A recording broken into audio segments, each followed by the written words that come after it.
Good morning, YouTube. Welcome back to the channel. This is iMac Sports with another football video, and today I'm talking about why the New England Patriots will win Super Bowl 57. This is a series I've been doing on this channel for the last few days where I'm going over every legitimate Super Bowl contender for this season. It's been a good series so far. I've really enjoyed making these videos, especially this one as a Patriots fan, so let's get right into it. First off, we have the new talent. We got Montgomery, former Packer, former Saint. Overall player that can catch, run. I think that he's going to be our main kick returner or punt returner for this season coming up, with the absence of Gunnar Olszewski, who's now on the Steelers. We also got Devontae Parker, who's career player for the Miami Dolphins, and we got a brand new offensive lineman, Cole Strange. A lot of great players that we've added to the roster this year. No big names, as usual, as a New England Patriots fan, but a lot of key players I think are going to be important. I think that Cole Strange being added to our offensive line gives it a little bit more stability. Hopefully, if he can stay healthy, he looks to be a pretty strong, muscular offensive lineman, and I think that that's going to help Mac get some more time. And then these two new weapons, Montgomery to add to our amazing running back core and to take over as our kick and punt returner, and then also Devontae Parker, an amazing player for the Miami Dolphins, who's tore us apart in different games before. I'm excited to have him on our roster, on our side of the court, on our side of the field this time. One major part of our offense that I think is going to improve from last season and be a dominant force in the league this year is the 1-2 punch at the running back position. Between Damien and Randry Stevenson, the two of them combined for 335 carries last year for 1,535 yards, which is 4.6 yards per attempt, 32 receptions for 255 yards for a total of around 1,800 yards last year, and almost 6 yards per touch, and 20 total touchdowns. You don't see that from one or two starting running backs very often. If you got a starting running back or a premier back, he's not going to get you 1,800 yards and 20 touchdowns. The fact that we have Damien and Randry Stevenson, who are both giving us amazing offensive minutes every single time they go onto the field, is an amazing part of our offense that I think is going to really help Mac develop into the player that he needs to be for the Patriots in a timely manner.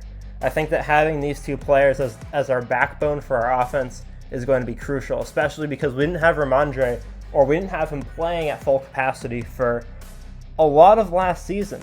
A lot of the beginning of the season, Randry Stevenson was kind of a backup. He was in the background. He got a few carries a game, and he was just kind of like our gimmick player. But I think that this year he's going to be really invested in the lineup, and him and Harris are going to be able to tear up the field at running back.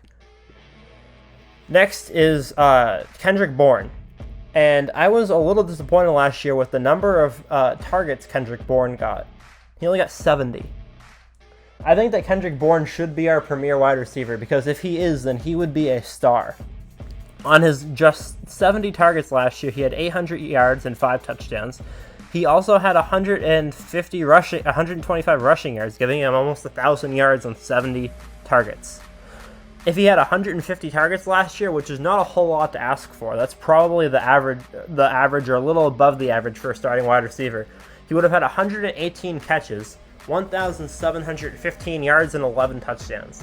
It's a little hard to extrapolate stats like this because it doesn't take into account wear and tear, or whether or not this is a sustainable stat line for him. But if you get Kendrick Bourne the ball more, he's going to do some great things with us. He had a lot of big plays last year. By big plays, I mean plays over 20 yards. A lot of them ended up in touchdowns as well. The play in the Titans game, some of the plays against the Bills. He had a lot of big plays last year. I think that if we get Kendrick Bourne the ball more, we use him as our premier wide receiver one, and we use a lot of the other guys like Devontae Parker as a slot receiver. We use Jacoby Myers as a slot receiver or somewhat deep threat. If we use Hunter Henry as our red zone threat, and if we use our other receivers and our other running backs as different threats of their own, then we'll get Kendrick Bourne deep, we'll get Kendrick Bourne over the middle, we'll get Kendrick Bourne on open slants more often. And I think that using him as our focal point of the offense could really bring our offense to the next level.